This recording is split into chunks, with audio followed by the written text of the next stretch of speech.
সেদিন ছিল আমার উচ্চতর গণিতের পরীক্ষা, তাই সকালে তাড়াতাড়ি করে আমি না খেয়েই আম্মু আর আব্বুর সঙ্গে বেরিয়ে যাই। যখন আমরা বাসা থেকে বের হব, তখন আমার ফুফি, আব্বুর বড় বোন, আমাদের বাসায় এসে দাদুকে বারবার বলেন যেন দাদু তাদের বাসায় যান। উল্লেখ্য, আমার ফুফির বাসা আমাদের বাসা থেকে মাত্র 2 মিনিটের রাস্তা। অন্যান্য দিন দাদু একা থাকতে চাইতেন না, নিজেই ফুফির বাসায় চলে যেতেন, কিন্তু সেদিন কেন যাননি তা জানি না।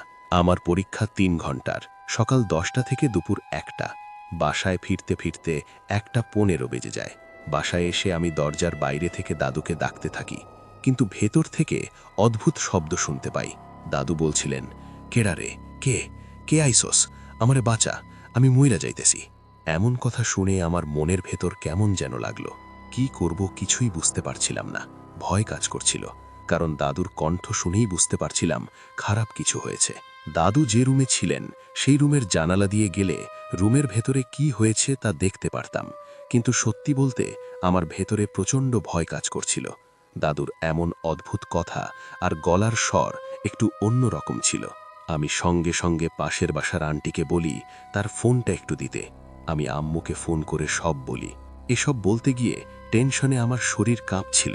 আমার এমন অবস্থা দেখে আশেপাশের বাসার সবাই এসে জড়ো হয়। একজন আন্টিকে নিয়ে আমি জানালা দিয়ে দেখতে যাই কি হয়েছে। জানালা দিয়ে রুমে তাকিয়ে দেখি